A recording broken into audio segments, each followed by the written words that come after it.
viewers of the Mustang Man. Today we're going to be talking about entrepreneurship and businessmen and women around the world. I've brought three lovely guests today that I'm pretty sure every one of you has heard of. Starting off, we have Mark Cuban. Mark Cuban is the owner of the Dallas Mavericks and has started a lot of broadcasting related businesses such as broadcast.com. Coming up next, we have the lovely businesswoman, Oprah Winfrey. How you doing, Oprah? Oprah is the star of the previous daytime television show, The Oprah Winfrey Show, with over 4,000 episodes. Still remains the highest daytime talk show today. And last but certainly not least, we have Elon Musk, founder of Tesla, Boring Company, sending rockets. Elon has done a lot for the business world. How you all doing? Doing great, thank you. A little business casual today, Mr. Cuban? You know, I went to sleep on this last night, and I decided that, it would be a great thing to wear for a talk show like this. Fair enough. A little questionable, but I'm going to allow it. Elon, when's the last time you've slept, man? What sleep, man? Fair enough. Oprah, I noticed before we walked in, you were reading a little bit from your Bible. Would you like to tell us a little bit about this? You know what I say, Connor. A prayer a day keeps the devil away. Fair enough. So I'd like to start off, do you mind all telling me a little bit about your careers, or I guess about your early life before your careers as entrepreneurs? Elon, how about you start us off? I'll go. Yeah. So I'm pretty sure I'm the only non-native American here. I was here from South Africa. Just Cuban. Calm down a little bit. Yeah, come on. Sorry. The Doritos were a little bit too much for you. Yeah, sorry, God. Bringing there, I was, you have to get drafted once you reach a certain age in South Africa. So with my genius and no plan at all, I decided to go to Canada and escape from that. I heard, I don't know if it's a tough subject or something you want to talk about. I heard you were bullied a little bit in South Africa. Is there anything you want to talk about? I didn't want you to mention that. Okay. But yeah, as a child, I was bullied. I have Asperger's, as some of you may know. Mm-hmm. So it was really rough for me, honestly. Yeah. That was a big part of my escape, big part of who I am, why I wasn't outspoken as much as my early career. While I'm not socially adept as, Mrs. Winfrey over here or Mr. Cuban. And I decided to go to the United States. I got a scholarship to Stanford. And after that, I started my first business. Yes. Mr. Cuban, so I hear that you kind of started off a little differently. I know you grew up in, I guess, more traditional role. You were a middle-class family in the suburbs. Would you like to talk to me about a little bit how your childhood influenced who you are today? Obviously, I'm in no way to talk like Mr. Musk. He had a different life than me. But I always kind of grew up and saw myself as a winner, and I started off in business at a young age. I'd sell trash bags to my neighbors, and even had a stamp collection that I would eventually sell. And then I even had a family invest in me to send me somewhere to go invest in stamps. It was a great experience for me as a young businessman because, like I said, I'm a winner. And then eventually, as I got older, I went to school at Indiana University. I got a loan and I bought a bar, which, as you know, young men like us, Yes. I know Miss Winfrey could probably attest to this too. We like to have fun. And I eventually bought a bar. And I would not like to tell you what happened, why that bar closed, but it was a great venture to begin with. Miss Winfrey, I know you had a tough childhood moving around a lot. Is there anything? Yes. When I was young, immediately my life was already shaky. I had moved in with my grandma around the age of 3. But a good thing about that was she taught me to read at age of 3. That's actually, very rare. And I didn't have a lot growing up. When I went to school, I wore potato sacks for dresses. That's all I had. Eventually, I moved back in with my mom. That wasn't, it was very temporary. And then I moved with my dad, also very temporary. And then eventually back with my grandma. Yes, so I know, there's a lot of differences. You moved around a lot. You kind of stayed the same. How would you describe your early career in 4 words, Mr. Musk? Oh, my bad. Sorry, I was zoning out as I usually do. It's okay. I was thinking about, Tesla stock and how it's been rising recently. So, 4 words, software, as I am a software engineer. Millions, because that's what But usually I put all my millions into my own business. Multiple businesses. I try to get everywhere I can to change the world. And lastly, I'm completely devoted to what I do. I love it. Cuban, 4 words. I'd say millions because obviously we all have great wealth. Retired because once I sold my first business, Micro Solutions, I then got a great payout, and I chose to, which I'll get to eventually, bought, American Airlines Pass, and then obviously I unretired from that, and then quite simply, I'm the best. I love the confidence, man. I love the confidence. Oprah, 4 words. 4 words: shows, production, network, diversify. I mean, the Oprah Winfrey Show, biggest thing in the 80s till now, still is. Great TV show. Even though it's off the air, It's it all gets, very well. millions of views a year. It made me who I am today. Love that. Production, from the Oprah Winfrey Show, I was able to make my own production company. And I was able to get my network out there. I was able, and at the same time, show diversity as well. What was, I'll start with you, Oprah. What was so influential about your early career? Like, I think you already touched on it a little bit with your ONW network, but what was so influential? I had ownership in my own show, and that's very rare as well. I started off making lots of money because I had such great success with the Oprah Winfrey Show. I was able to use my personality, my, outward personality, Your and charming personality, that is so to, get the people involved in the show, get them really, into it. Mark, I know you started your first company, Micro Solutions, and after that sold, you retired for a little bit, bought a lifetime American Airlines Pass, traveled the world drinking, and then Life. you got back into it, got back into the rat race as economics major, philosopher, Mr. Pollock would say. Any comments on early career? Well, I had the aspiration of being part of the BBC, the Billionaire Boys Club. Oh, So I just wanted to be part of that big club, be seen across the world. And evidently now, due to my early successes, with Micro Solutions, then Broadcast.com, I was given the assets to then boost myself up to become part of the Billionaire Boys Club. love it. And Elon Musk, there's not much I need to say. Everyone knows your story. You are famous. You've done a lot. I own one of your cars. So do millions of other Americans. Tell me a little bit about what was so influential in your early career. For that, I love to hear your support of my company. I love Tesla. It's kind of my life's dream, my life goal. I continue to do what I love. Really, the biggest success, Zip2, one of my first companies. I sold it for millions. And I thought of the same idea as Mr. Cuban for a bit to vacation around, but I didn't after buying my fancy supercar, McLaren. Oh, that's good now. Okay. I decided Doritos. that life's not for me.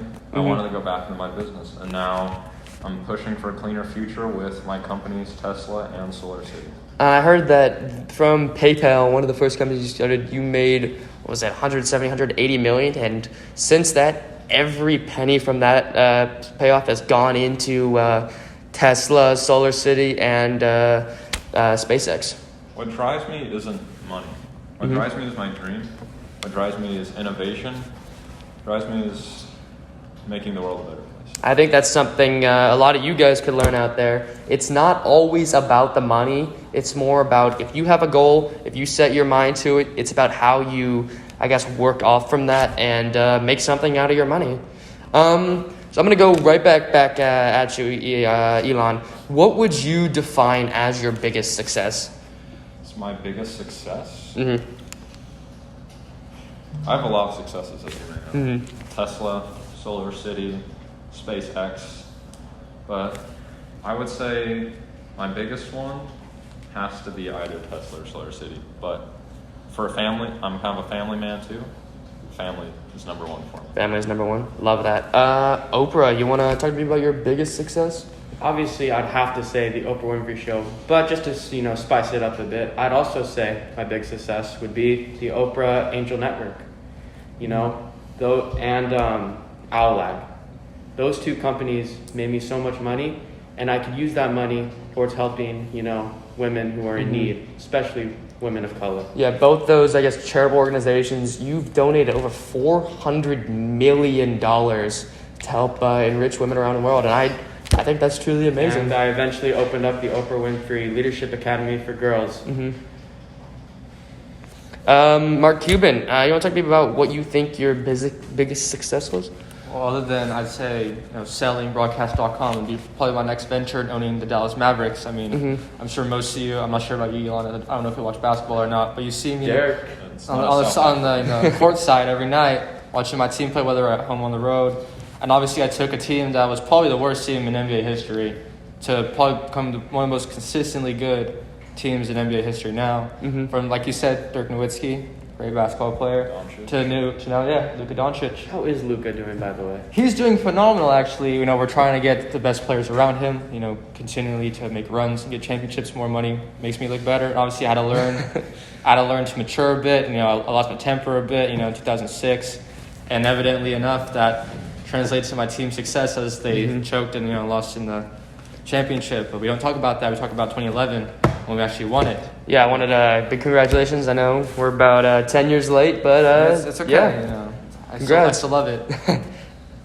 I think Elon and I touched on this earlier, but is money a means to an end, or would you guys say it's an end in itself? Oprah, we haven't heard from you very much.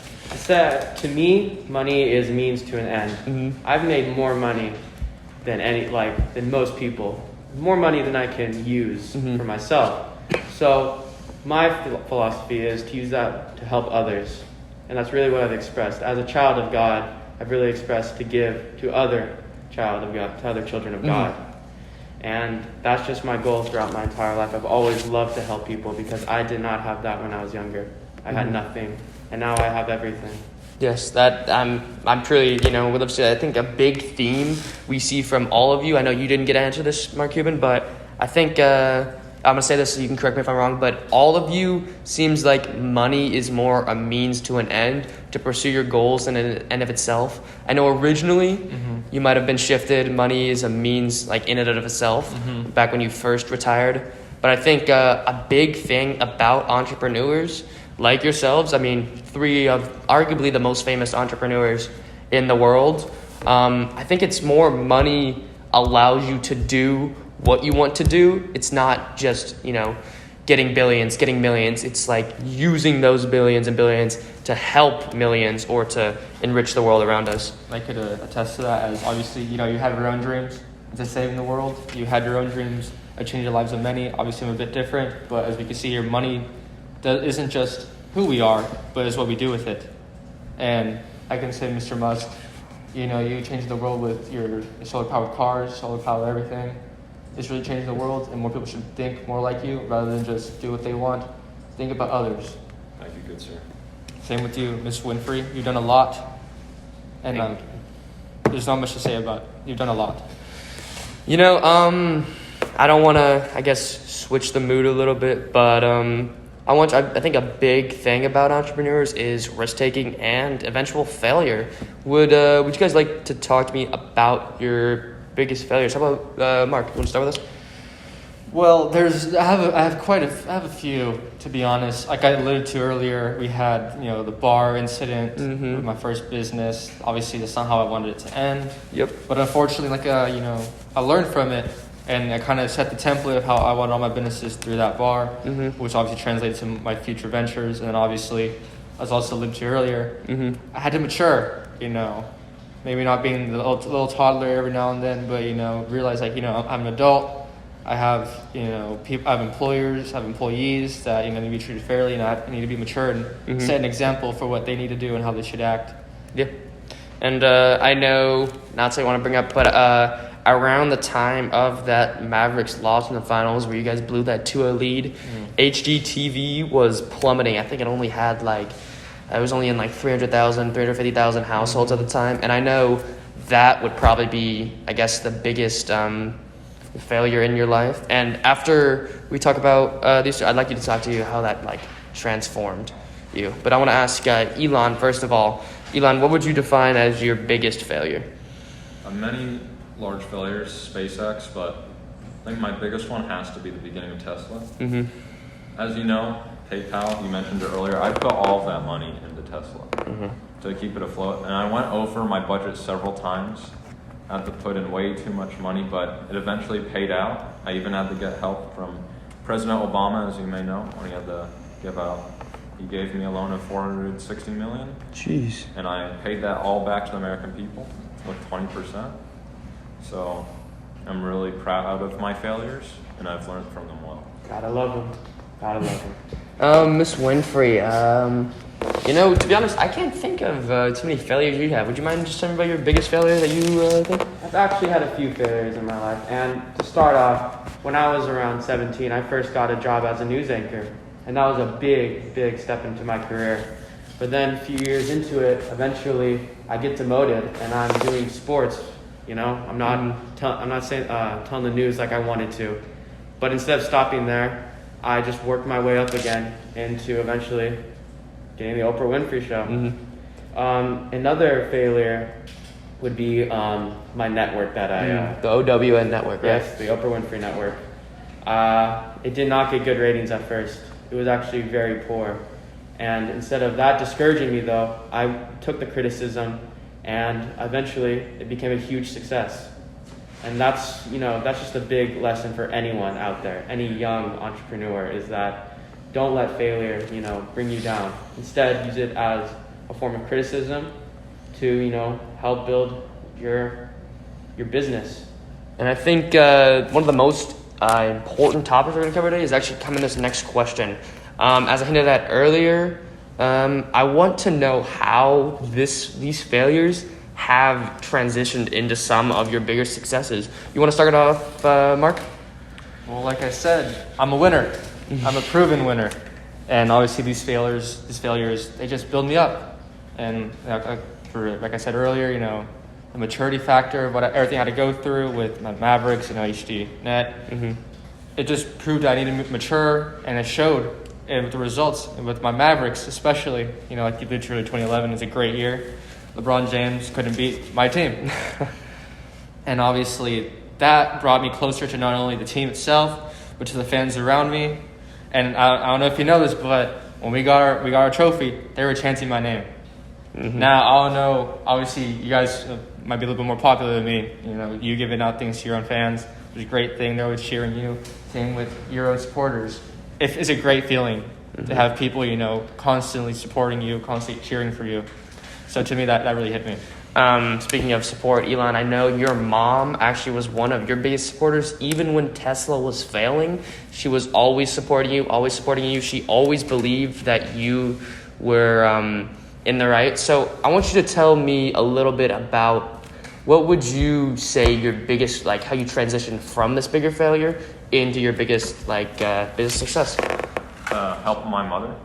You're just saying how she helped me, or how the failure of Tesla I mentioned earlier transitioned to pretty much one of the greatest companies the world has ever seen.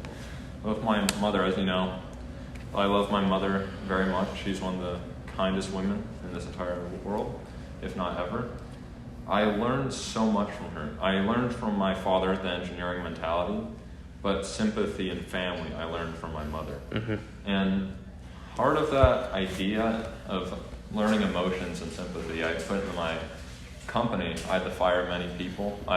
With my mother's intellect that I've learned, I was able to keep the right people within our company, and it paid out, and Tesla's stock went insanely high, skyrocketed. You pretty much touched on this earlier. For anything you want to add by how you transformed, I guess, the OWN, originally a big failure, into one of your biggest successes? All I have to say is that, if I would have given up, from the start, even as a child, if I would have given up, I would have stayed in that old town in Mississippi, If I just didn't learn to persevere through every hardship that was thrown at me, I wouldn't be here today, and I wouldn't have the money and all the success to help others.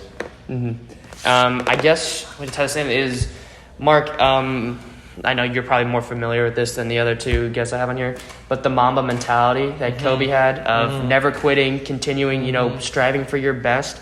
Heard a lot of people contribute that to you. I think that applies to all of you. Learning from your biggest failures, building up upon them, really, transforms you, sends you above the rest of the population. That's what helps you stand out as, insanely successful entrepreneurs. Continuing on that, what would you guys say actually motivates you to do this? Oprah, what motivates you to be who you are? What motivates me to be who I am is faith, and faith in God specifically. I've always believed that I am a child of God, and I believe everyone is children of God. And my job as a child of God is to help everyone as much as possible in this world to get them through whatever they need to get through and to reach their highest potential as a human being. I know you touched on this a little bit before the podcast. You were talking about it, asking about our spiritual practices. It isn't always religious to you. It's more like conditioning your mind. You have that big religious aspect, but you just advocate for some sort of spiritual practice, because being an entrepreneur is a demanding process, as I'm sure all of you know, and it takes a toll on your mind. Exactly. It's okay if you don't believe in what I believe. I don't care what religion, you follow. I just want to know if you're spiritually, if you're there. If you're there, and why are you there? Yeah. If you don't have a reason, then why are you doing it? What's your why? What motivates you? I love that. Mark, what would you say motivates you?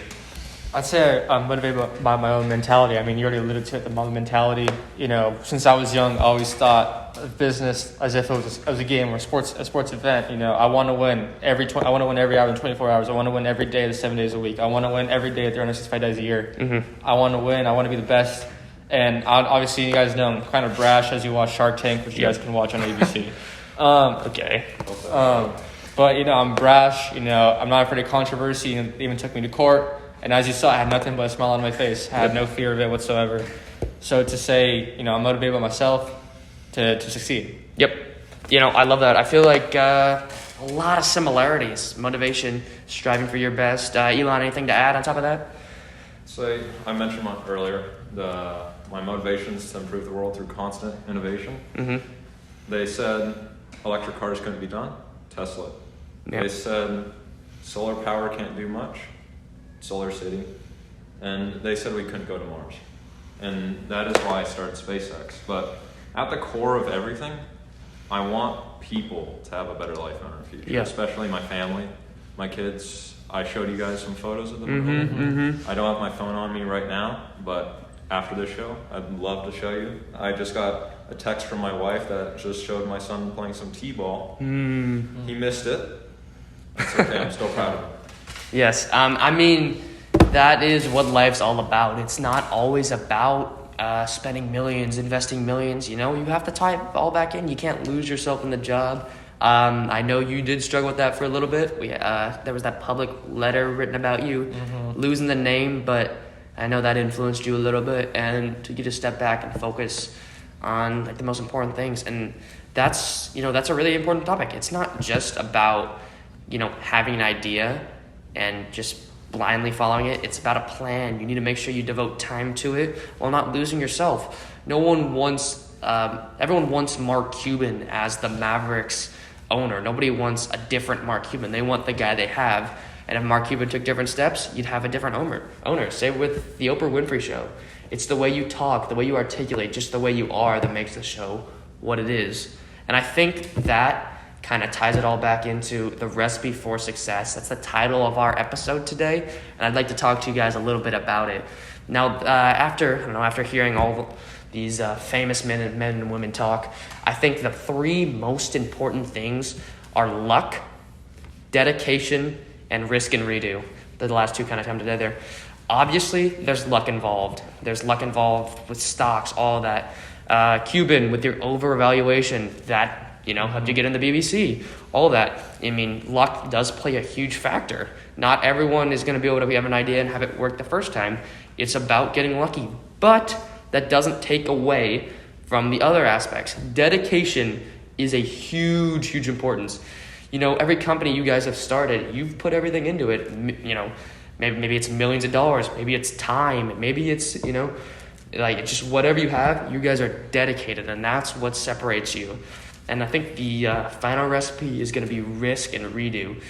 You can't have a good idea unless you're willing to put it out there. Anyone can prepare for years, but if you don't put it out there, you don't take the risk of it failing, it's never going to amount to anything. You need to, you need to have your idea and you need to put it out there. And that's where redo comes in. Redo. It's not going to work the first time. Look at Tesla. Tesla is, when you think of electric cars, you think of Tesla. And, hundreds of years ago, or 20 years ago, no one would have thought that way. It's because of what he did. It failed, missed, didn't get enough money. You put in your own money, lots of millions and millions of dollars in order for it to be where it is now. And I think those are the three most important, factors that would tie into the recipe for success. You got to be lucky, obviously a little bit. You have to be dedicated, and you need to take some risks and not be afraid to try it over. That's all the time we have for today. I'd like to thank you all. It was a pleasure having you out there.